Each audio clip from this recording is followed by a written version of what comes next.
Okay, here today we are going to compare a pellet grill, in this case a Rec-Tec, against a good old Weber Briquette grill. And the main thing we're looking at today is it's about 52 degrees, there's wind blowing about 10 miles an hour, and if I want to have some hamburgers or some chicken and I want to get somewhere between 450 degrees and grill up some food, how long is it going to take each one and what's the process like?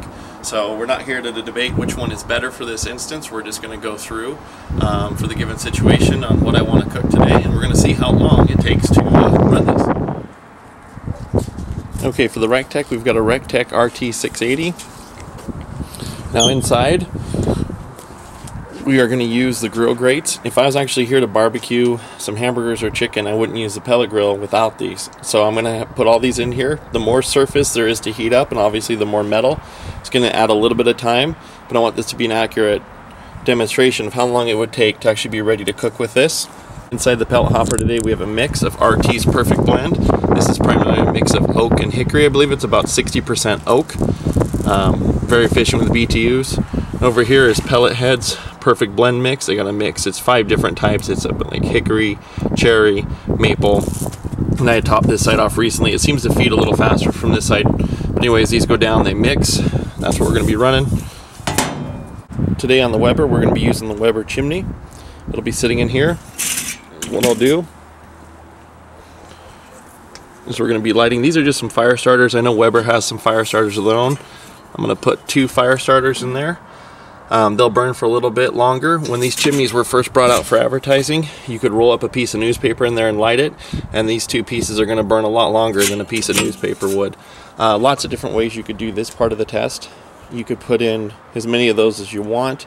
Obviously the more heat you supply down below, the faster that's going to light. But for today, that's how we're going to do that. Okay, so before I turn this on here, once we turn the Rectec on, I'm actually going to be setting it to the full temperature, which will be above 500. And the reason I do that is this computer board is going to say, let's say I set this to 450. It knows that when it's pumping the pellets in there at full speed, the temperature is going to keep climbing, climbing, climbing. And if you want that temperature to hit 450 and level off, it actually has to start feeding the pellets in a little slower as it gets closer to your temperature. So if my target temperature is around 425, I'm happy grilling at 425 because it gives me a little bit of window so I don't overcook anything. It helps out a little bit. So if I put 425 in here, this thing's going to start slowing down a little bit around 400 or before. I don't want it to do that. I want it to race right through to 425. So when I turn this on, I'm going to bump this up to 500. Okay, so we're going to set a stopwatch once I start on here. It's going to get a little bit of a jump start ahead of the Weber. We'll just kind of look at how long that takes, what the gap is. One of the biggest things here, besides just the fact we're racing up to temperature, how easy is this? So we're on, we'll hit start. I'm just going to hold this thing up to 500 or to full.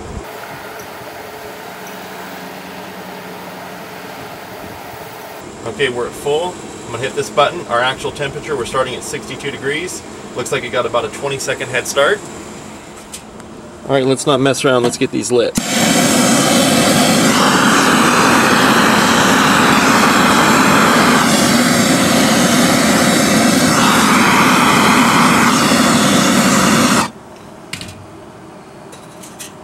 Okay. Got the briquettes going. You can already see the smoke coming through. We've got the Rectec. Now I've got a different video here that I can show as well. What the Rectec's going to do is right now the auger is going to dump in a handful of pellets, and those pellets are going to sit on top of the igniter rod, and it's going to wait a little bit. It's going to wait for that fire to start. Once the fire started and things start to get hot, then you're going to hear the auger start spinning again, and that spinning auger is going to go ahead and start feeding in more pellets. So once the Rectec gets going, it'll make some good speed, but honestly right now it's going to sit at a standstill for a while the Weber, well, that chimney's already starting to make progress. Right now on a day like today, I don't think the wind really for the most part is helping either unit. If you take a look at this one, as the wind comes in and blows the smoke away, it's also every now and then the flames are leaping out from the bottom. The whole point of the chimney is to have the smoke go completely just straight up.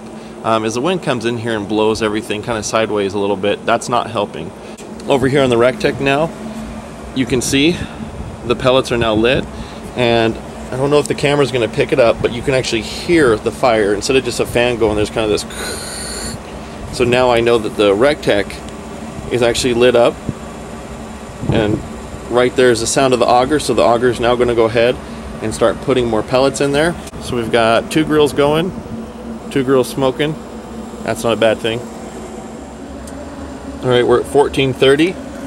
Things are starting to heat up, so to speak. The Rectec's at 267 degrees. It'll be shortly crossing 270. And the chimney's starting to lose a little bit of its smoke. If we look in here, I can start to see some red of the briquettes through the sides right there. So the coals are coming. We're at about 18.5 minutes. Rectec's at 350. And you can see some smoke coming out, and I can hear some sizzling from previous meals. Yeah, all that good leftover starting to light up and make today's meal taste good.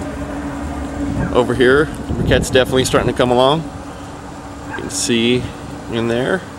So we're gonna let these go for a little bit longer before they get dumped in. I want to make another comment right here while we're at it too. There are a lot of variables that I'm not fully addressing in this video, so we're just comparing again how I would be cooking. This is a 22-inch Weber. It's around probably let's just call it 350 square feet. You've got the Rectec here, which is basically double the size. It's 700. I want to say 740. I didn't look it up before this video. So we're heating with almost double the space here against the size of the Weber. So really what the Weber is we're comparing the startup time of the briquettes and the chimney more than we're comparing the grill itself. Okay, we're at about 22 minutes and 40 seconds, which is essentially 22 minutes with the briquettes going. I'm happy with where they're at. I don't know if you can see, we've got flames coming out above this right now, so let's go ahead and get these in the grill. Alright.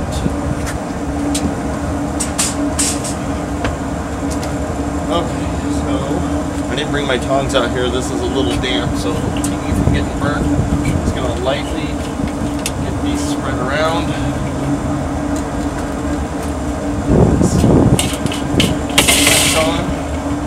Let's get the lid on. Okay. So I'm going to have the top vent fully open. I've got the bottom vent fully open. Now let's get the grill up to temperature. And currently looking at the Rectec, it just crossed 400 degrees. Okay, we're at 25 minutes, 50 seconds. This is almost too close to call. Rectec is at 412 degrees. Over here on the Weber, I don't know if you can see the gauge, but the gauge is reading about 435. Now the biggest thing with the Weber is this is just a temperature sensor that's sitting above the briquettes. But the unit itself probably, see, I'm kind of touching my finger, the unit itself hasn't fully come to that temperature. This is a lot of the reading just off of the briquettes. But you can see from the smoke, there's a little bit of smoke starting to come out of here as the grill comes up to temperature. Whereas with the Rectec, the whole unit, the whole body's been building up to this temperature the whole way. So depending on what you're cooking, if you're just going after hot steaks, you're not really too worried about the whole unit. If you're looking for like a whole dome temperature, it's good to bring the whole unit up. I mean, if I want to just throw a steak on right over the briquettes, cool. But at this point with this at 450, what the next part for me is going to be is to open the lid, clean the grates off real quick, and then I'd be waiting for it to come up to temp to throw my food on for good.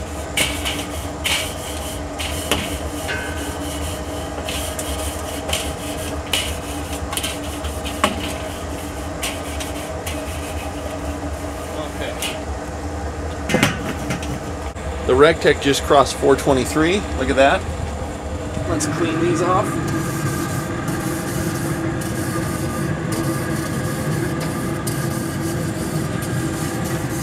Okay. So let's look at our temperature loss. Okay, so I had touched the Weber first, and right now the lid, I just walked by it, it said 400. The Rectec just dropped a little bit. It's down to 420. Obviously with anything, every time you open the lid, you're losing a little bit of your temperature, especially with the wind blowing through, it's going to lose some. Alright, now the Rectec's reading 410. But I just leaned over to the lid. The Weber's at 450. I'd be ready to throw in my smoke chips, and away we go. The Rectec's at 408. And let's take a look at our time. We are at 28 minutes and 20 seconds. So we are going to call the Weber for today's conditions. The Weber's the winner. Pretty clear that it's ready to go a touch before. Now let's be honest, if I was cooking right now, honestly, at 414 on the gauge, I would go ahead and throw my food on close enough. Let's start cooking. Okay, so I hope you guys enjoyed kind of getting to see what this test was about and watch everything do its thing. The biggest thing with all this, and it comes down to pellets versus briquettes is the briquettes I'm going to be, at this point, putting my wood chips on. I'll be watching my temperatures, making sure things don't get too hot. The Rectec, I'd back down the temperature and let it run where it will. But with the Rectec, every time I open the lid and cook with the food and everything, it's always just going to keep working itself back to that set temperature. So I have very, very predictable cooking to work with. With here, depending on the day, the temperature, the wind, and what's going on, there's just more work. There's more work involved in cooking this way. There's less work involved cooking this way. Now, maybe I can do a different video to talk about this. To get fantastic tasting food out of briquettes, in my opinion, it is a little easier to do over here, and it takes a little more work when we're talking about high temperature grilling on the Rectec. It can be done, the grill grades make it possible, and you know, scores from people. I've put in chicken burgers and anything that comes out just as good in the Rectec as I have out of the Weber, but it took me a little bit. It wasn't a straight crossover. It took me a little bit of time to learn how to do that between the two units. For lower temperature cooking, the Rectec just fantastic. And again, that's a Rectec, but we're also talking about pellet grills in general here as well. So I hope you guys like this little video today. Go ahead and, you know, give us any comments on what you think. Again, I know the variables were not too specific, but let us know what you think. Subscribe. If you want to see more, I'd like to start putting more videos up. I'm a little busy lately, so I haven't been maintaining the channel too much, but hopefully in the future I'll be able to do some more stuff. Alright, thank you for watching.